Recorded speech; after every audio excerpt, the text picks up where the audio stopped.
Hai, Assalamualaikum. Jumpa lagi dalam Dapur Kidal. Hari ini menu nak masak sambal udang bersama dengan terung. Jom masuk Dapur Kidal. Bukan adalah 6 cili hidup merah ya, yang besar. Ini tak pedas ya. Yang ini ada 7 cili padi merah.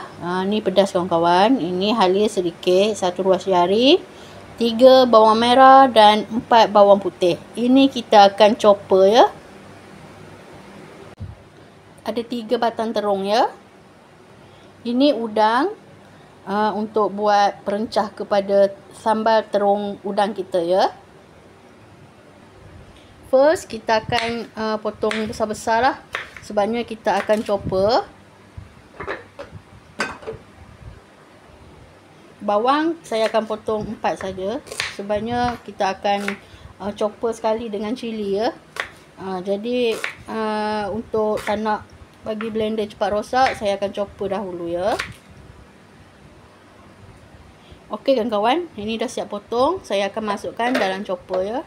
Dan kita akan blender sekali semua. Okey, macam ni ya bentuknya.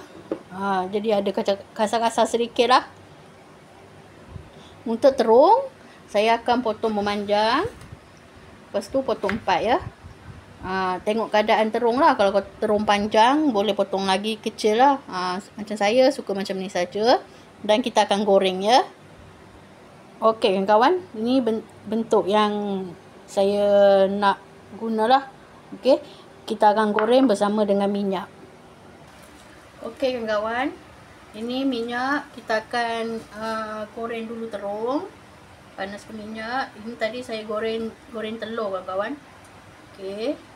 Jadi minyak kualinya saya guna untuk goreng sambal terung udang kita ya.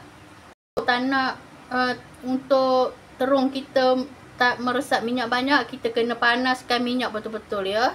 Supaya minyak kita ni tak meresap kepada terung. Okey, ni dah panas. Saya masukkan terung ya. Bismillahirrahmanirrahim.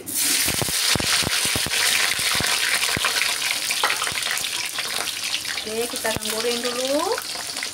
Buat sambal terung udang. Okey, sekali-kali diaduk ya. Supaya masaknya merata. Diaduk-aduk dan kita akan goreng lagi ya. Okey, ni dah boleh angkat ya. Kita angkat terung kita. Okey kawan-kawan, dalam minyak yang sama kita akan tumis bahan yang kita blender tadi ya. Bismillahirrahmanirrahim. Okey. Ini kita akan masak sampai dia pecah minyak ya. Untuk first kita akan keringkan dulu air blender ni ya.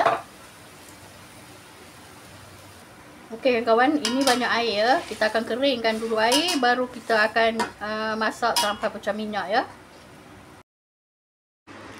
Okey kawan, ini airnya dah mula mengering. Okey, jadi saya akan tambahkan minyak. Ini cara saya lah. Saya akan tambahkan minyak supaya sambal kita ni lebih mudah masak dan lebih tahan lama ya. Okey, ini setelah air kering saya tambah minyak. Ini proses untuk bagi sambal ni pecah minyak lah. Okey, ni dah mula pecah minyak, dah terbit minyak kawan-kawan. Okey, minyaknya dah mula keluar. Okey, ini step seterusnya.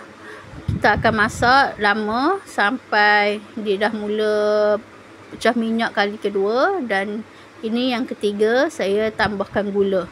Bagi balance rasa pedas dan manisnya ya. Okey, sambal ni kena masak lama supaya betul-betul masak dan tahan lama ya. Ini dah kali ketiga lah untuk minyaknya pecah. Okey, bagi terbit minyak. Dan saya akan masak lagi bagi lama lagi ya. Okey, ini dah mula tambahkan udang. Udang ni tak banyak, dalam 15 ekor sahaja kawan-kawan untuk makan berdua. Jadi udang ni akan masak bersama dengan sambal ini. Sebabnya terung tadi saya dah goreng dulu, jadi saya masukkan udang dululah. Okey, ini saya masukkan perasa nanti. Okey, ini stok ikan bilis. Saya bubur dalam 1 sudu. Okey, stok ikan bilis ni bagi naik rasa udang lah. Okey, ini cukup rasa 2 sudu kecil sahaja. Okey, waktu ni kita boleh kacau bagi semua bahan perasa sebati dengan sambal tadi ya. Okey, udang ni saiz kecil sahaja, saiznya yang sederhana kawan-kawan. Okey, ini saya masukkan terung yang telah digoreng. Jadi sebabkan dah goreng, saya masukkan kemudian lah. Jadi tak perlu masak lama lah. Okey, ini sambal ni kering ya, tak berkuah. Okey, ni waktu ni saya dah bubur cukup rasa. Saya bubur stok ikan, sos ikan dan juga air limau ya. Saya bubur air limau dalam 1 sudu kecil sahaja. Okey, saya guna penutup kepada botol air limau tadilah. Ini pengganti kepada air limau nipis ya, sebab saya tak ada limau nipis, jadi saya bubur air limau. Okey, ni dah mula masak ya. Okey, kita akan biarkan lagi bagi betul-betul masak sambal tu. Ni dah siap ya. Alhamdulillah, ni dah siap sambal udang bersama dengan terung. Simple, senang, mudah kawan-kawan. Boleh cuba, insya-Allah sedap. Kawan-kawan boleh cuba ya, sesuai untuk orang yang suka terung, suka sambal dan suka udang. Okey, jumpa lagi. Bye. Salam.